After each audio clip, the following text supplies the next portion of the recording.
ఓటేసారా లేదా? ఓటేస్తే మరి 64.74% మాత్రమే ఓటు నమోదైంది. ఇంకొక 2% పెరుగుతుందంటే 66, 67% అవుతుండొచ్చు.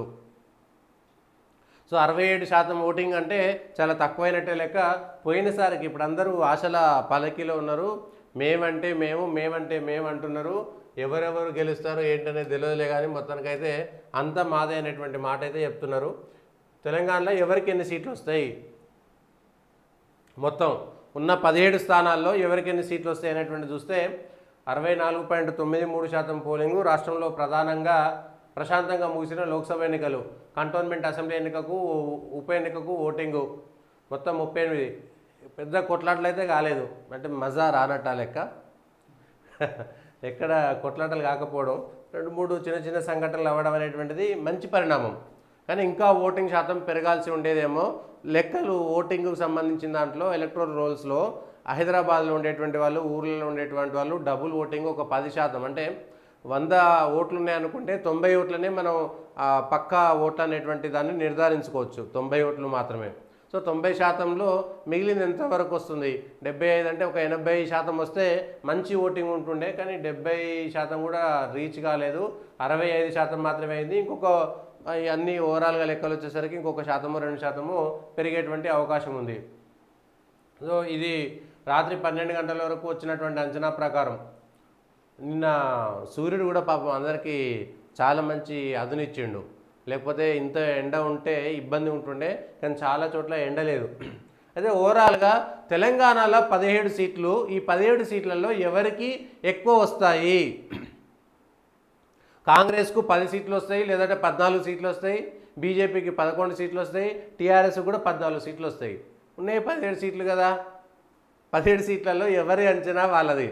కాంగ్రెస్ ఏమో మాకు 14 సీట్లకు తక్కువ రావు, ఎక్కువ కనీసం 11 స్థానాల్లో మేము గెలుస్తామనేటువంటిది కాంగ్రెస్ అంచనా. మేము ఆల్రెడీ 9 స్థానాల్లో మేము గట్టిగా ఉన్నాము, ఇంకో 3 స్థానాలు బీజేపీ గెలుస్తుందని బీజేపీ వాళ్ళ అంచనా.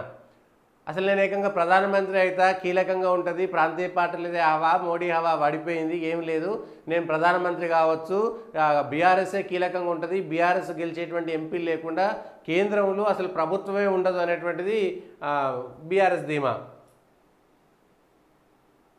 ఇది వాళ్ళకు సంబంధించి ఎవరి ఆశలు నెరవేరనున్నాయి, తెలంగాణకు సంబంధించి ఎవరు ఆశలు నెరవేరనున్నాయనేటువంటి అంశం పైన క్లారిటీ లేదు. ఈ ఎన్నికలు మా పనితీరుకు రెఫరెండం. నిన్న రేవంత్ రెడ్డి గారు మాట్లాడుతూ ఎలక్షన్స్ అయిపోగానే మేమే గెలుస్తాం, బీజేపీ లేదు, మోడీ లేడు అనేటువంటి మాట పైన ఇటు ప్రతిపక్షాలు కేసు పెట్టినాయి. డబుల్ డిజిట్లు సాధిస్తాం, గ్రామాలు పట్టణాలు తేడా లేకుండా యువత మహిళలు ఆదరించారు. సీఎం రేవంత్ రెడ్డి మిడిమిడి జ్ఞానంతో మాట్లాడుతున్నారు.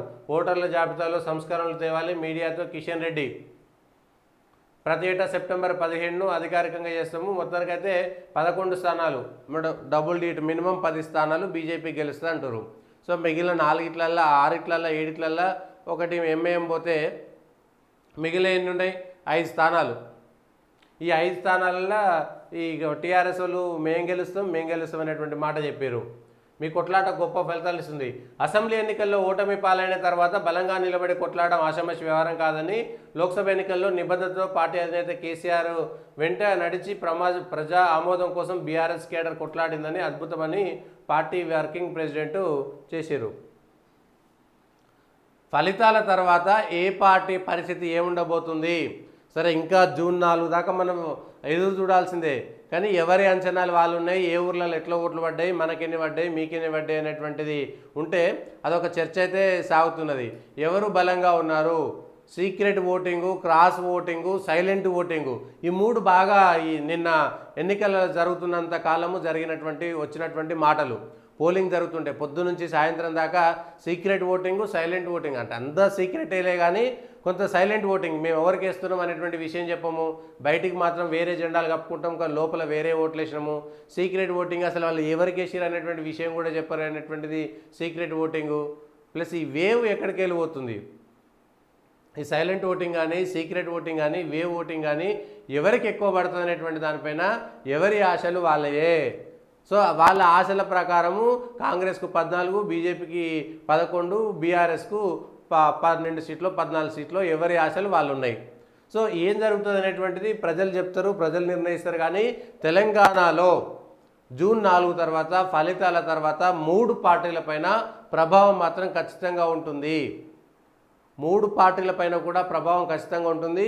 అందులో అధికారంలో ఉండేటువంటి కాంగ్రెస్ పార్టీకి రేవంత్ రెడ్డికి గనక 10 స్థానాలకు పైగా బీజేపీ కంటే బీఆర్ఎస్ కంటే ఎక్కువ స్థానాలు రాకపోతే ఆ పార్టీలో అంతర్గతంగా రేవంత్ రెడ్డి పైన మాట్లాడేటువంటి వాళ్ళ సంఖ్య పెరిగేటువంటి అవకాశం ఉంది. ఇగో 2023లో ఆయన అయాచితంగా సీఎం లబ్ధి పొందారు, కానీ ఆయనకు సంబంధించినటువంటి పనేమీ లేదు. అప్పుడు టీఆర్ఎస్కి వ్యతిరేకంగా జరిగినటువంటి బీఆర్ఎస్ కేసీఆర్కి వ్యతిరేకంగా పడినటువంటి ఓటు కాంగ్రెస్కు సహజంగా ఉండేటువంటి ఓటు బ్యాంకు కష్టపడ్డటువంటిదే తప్ప అది రేవంత్ రెడ్డికి వ్యక్తిగతంగా ఉన్నటువంటి చరిష్మా వల్ల కాదు అని మాట్లాడేటువంటి గొంతులు పెరుగుతాయి. ఒకవేళ కాంగ్రెస్ పార్టీ కనుక తక్కువ స్థానాలు వస్తాయి, బీజేపీ కన్నానో బీఆర్ఎస్ కన్నానో తక్కువ స్థానాలు వస్తే 5-6 స్థానాలకు పడిపోతే కాంగ్రెస్ పార్టీ, అప్పుడు తెలంగాణలో ఖచ్చితంగా కాంగ్రెస్ పార్టీలో లుకలుకలు వస్తాయి. ముఖ్యమంత్రి పదవి కోసం మిగిలినటువంటి సీనియర్లు కూడా తెర వెనుక తమ పని తాను చేసుకునేటువంటి ప్రయత్నం చేస్తారు. రేవంత్ రెడ్డికి సంబంధం లేదు, ఇక మేం చేసినమైనటువంటి మాట గొంతులు మాట్లాడేటువంటి గొంతులు కానీ వెనక నుండి చేసేటువంటి పనులు కానీ ఆ పార్టీలో అంతర్గతంగా అనేక సమస్యలు రావడానికి ఉపయోగపడేటువంటి ఈ ఎన్నికలు. లేదు కాంగ్రెస్ పార్టీ 10 స్థానాల కంటే పైన గెలిచి 11, 12 స్థానాలు గెలిస్తే చూసినారా ఇది రేవంత్ రెడ్డి చరిష్మా, రేవంత్ రెడ్డికి ఎటువంటి ఇబ్బంది రాదు, ఇది కాంగ్రెస్ పార్టీలో రేవంత్ రెడ్డి వల్లనే జరిగింది. కాబట్టి రేవంత్ రెడ్డి వెనక ఉండేటువంటి వాళ్ళు లేదంటే రేవంత్ రెడ్డికి వ్యతిరేకంగా ఉండేటువంటి వాళ్ళు అనుకూలంగా మారిపోతారు. ముఖ్యమంత్రి పదవి కోసం కొట్లాడేటువంటి వాళ్ళు కూడా మనకెందుకు వచ్చిన తిప్పలు అనేటువంటిది కాంగ్రెస్ పార్టీలో ఉండేటువంటి వాళ్ళు కొంత ప్రయత్నం చేసుకుంటారు. సో కాంగ్రెస్ కనుక 5-6 స్థానాలకు వస్తే రేవంత్ రెడ్డికి వ్యతిరేకంగా ఆ పార్టీలో అంతర్గతంగా వచ్చేటువంటి గొంతులు మాత్రం పెకులుతాయి. 11, 12 స్థానాలు వస్తే అది రేవంత్ రెడ్డి ఖాతాలోకే వెళ్ళిపోతాయి. రేవంత్ రెడ్డి చాలా కూల్గా ఇవన్నీ రేవంత్ రెడ్డి వల్లే వచ్చినాయి, లేకపోతే రాకపోతుండే అనేటువంటిది. ప్లస్ మా పార్టీ రెఫరెండం అని చెప్పినాం కాబట్టి వచ్చింది, రేవంత్ రెడ్డి ప్రజల్లోకి వెళ్ళిండు, మోడీకి వ్యతిరేకంగా మోడీ గాలిని సైతం ఎదుర్కొనేంత గొప్పగా రేవంత్ రెడ్డి మాట్లాడిండు అనేటువంటిది ఆ పార్టీలోకి వెళ్ళిపోతుంది. ఇక బీఆర్ఎస్ పరిస్థితి గురించే ఎక్కువ మాట్లాడుకోవాలి. తెలంగాణకు సంబంధించి టీఆర్ఎస్ బీఆర్ఎస్ లేకుండా ఆ పదం లేకుండా ఎన్నికలు జరిగేటువంటి పరిస్థితి లేకపోయేది. అట్లాంటిది ఈ ఎన్నికల్లో బీఆర్ఎస్ పార్టీ ఉనికి కోసం కొట్లాడాల్సినటువంటి పరిస్థితికి ఏర్పడింది.